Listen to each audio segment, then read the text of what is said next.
কত সময় আগে ছাড়বেন? মানে নির্বাচন যখন, যেদিন নির্বাচন হবে তার ইমিডিয়েট আগে, না কত নির্দিষ্ট সময় বলতে কত আসলে? আর এর মাধ্যমে কি এটি স্পষ্ট হচ্ছে যে আসলে তিনজন উপদেষ্টা তারা নির্বাচন করবেন? দেখেন, এখানে আমি ইয়ার উত্তরে একটা কথা বলি। যদি সরকার নিরপেক্ষতা হারায় তাহলে একটি নিরপেক্ষ সরকার অবশ্যই লাগবে। তো আমরা হচ্ছে ওই যে যখন কোনো সালিস বিচারে বসে আর কি, যদি রায় ঠিক মতো দেয়া হয় তাহলে আমি মানবো। মানে বিচার মানে তাল গাছ আমার। এখন পর্যন্ত সরকার ওনাদের কথার বাইরে যাচ্ছেন না। ওনারা ন্যায় অন্যায় যা আবদার করতেছেন প্রত্যেকটা আবদারই সরকার বাধ্য হোক আর বাধ্য না হয়ে হোক রাখতে হচ্ছে। সুতরাং হচ্ছে সামনের দিকে যদি সরকার না রাখে তাহলে তখন সরকারের নিরপেক্ষতার প্রশ্ন উঠবে।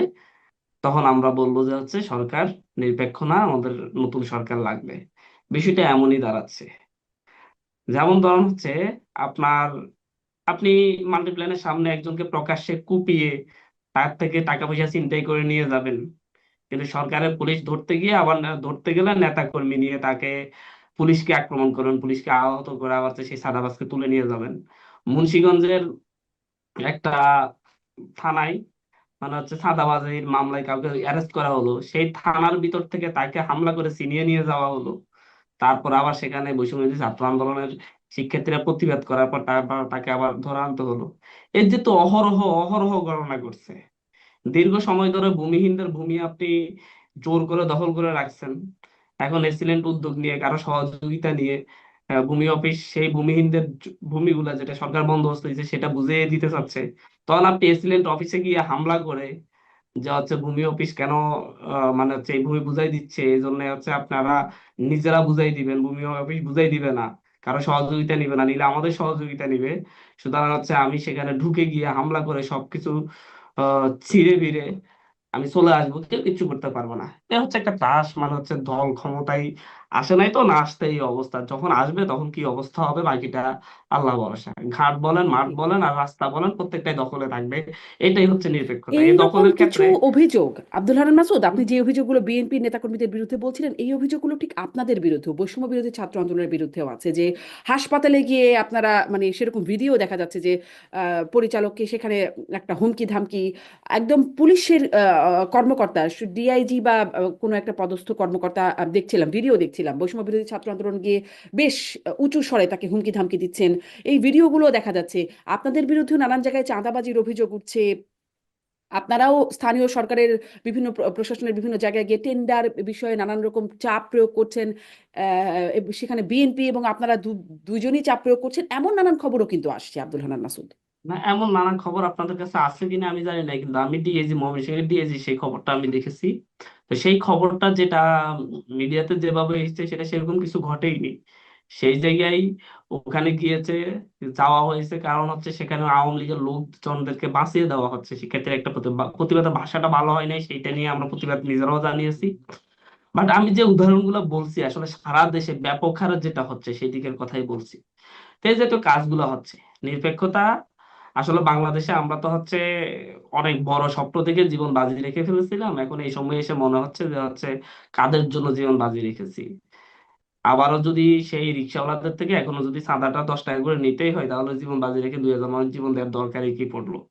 এখনো যদি কারওয়ান বাজারে সবজি দোকান করতে হয় তাহলে সেই ক্ষেত্রে যদি একটি রাজনৈতিক দলের লোকজনকে চাঁদা দিয়েই করতে হয় তাহলে আর কেন তারা জীবন বাজি রাখলো, কারওয়ান বাজারে প্রতিরোধ গড়ে তুললো। এখন সামনের দিকে কি হবে সেটা দেখার বিষয়। তবে নির্বাচনের যে ব্যাপারটা আপনারা বললেন যাচ্ছে, নির্বাচনে আমরা হয়তো একটি রাজনৈতিক দল গঠন করতেই পারি। তার সাথে বড় বড় রাজনৈতিক দল, দীর্ঘকালীন প্রতিষ্ঠিত রাজনৈতিক দল আছে। এত ভয় কিসের, একটি রাজনৈতিক দল গঠিত হলো। সরকারে কে আছে? ডক্টর মোহাম্মদ ইউনূস কে আমাদের নেতা। সরকারের 3 জন উপদেষ্টা আছেন, ছাত্রদের প্রতিনিধি, ওনারা বারবার বলতে চাচ্ছেন, আমরা তো বলি যে হচ্ছে এটা গণ অভ্যুত্থানের প্রতিনিধি। সেদিন বিএনপি বলেন, জামাত বলেন, বাকিরা যখন হচ্ছে সরকার গঠন করতে পারছিল না, বিভিন্ন ধরনের তারা তাদের পরিকল্পনা মাফিক আগাতে পারতেছিল না, এই দেশের মানুষ মানতে চাচ্ছিল না, তখন তারা প্রথমত সেনানিবাসে একটা চুক্তি করে আসছিল। পরবর্তীতে বঙ্গভবনেও নিজেরা নিজেরা বসছিল। কিন্তু যখন তাতেও সক্ষম হয় না তারপর বলে যে আপনারাও কেউ ছাত্র গণ অভ্যুত্থানের প্রতিনিধি কয়েকজন আসেন, তাহলে সরকারটা বৈধতা পাবে, সরকারের গ্রহণযোগ্যতা পাবে। এখন এই সময়ে এসে শুধুমাত্র সেটাকে শুধু ছাত্রদের প্রতিনিধি, ছাত্ররা কি বিএনপি করে না, জামাত করে না, সব দল করে না?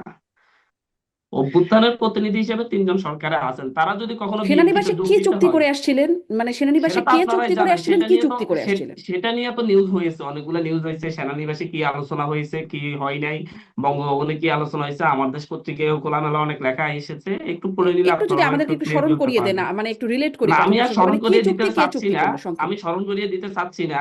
আমাদেরকে ছাড়াই 3টা বৈঠক হয়েছিল, আমি জাস্ট এটা বলতে চাচ্ছি, যারা অভ্যুত্থানের নেতৃত্ব দিয়েছে তাদেরকে ছাড়াই সরকার গঠন নিয়ে 3টা বৈঠক হয়েছিল, চতুর্থ বৈঠকে বাধ্য হয়ে আমাদেরকে ডাকা হয়েছিল। জাস্ট কথা এতটুকু বলতে চাচ্ছি। এখন অভ্যুত্থানের প্রতিনিধিদেরকে, আপনারা অভ্যুত্থানের নেতাদেরকে আপনারা উপদেষ্টা হিসেবে সরকারের বৈধতার জন্য, গ্রহণযোগ্যতার জন্য, মানুষ মেনে নিবে এর জন্য বসাইছেন। এরপরে এখন যখন হচ্ছে তাদের ছোট ভাইয়েরা বা হচ্ছে তাদের সহকারীরা কেউ যদি হচ্ছে বাইরে তাদের আন্দোলনের অংশীজনরা আরো কেউ যদি হচ্ছে কোনো রাজনৈতিক দল গঠনের চিন্তা করে, তখন এত ভয় কিসের? এত ভয়ের তো কিছু নেই। একটি দল গঠন হবে, এদের কমিটি দিতে ইয়ে করতেই তো কয়েক বছর কেটে যাওয়ার কথা। আর বিএনপি রাজনৈতিক দলটি, আমি নাম ধরে বলছি, 1979 সালে প্রতিষ্ঠিত হয়েছে কখন? তাদের প্রধান যিনি ছিলেন তিনি রাষ্ট্রপ্রধান ছিলেন।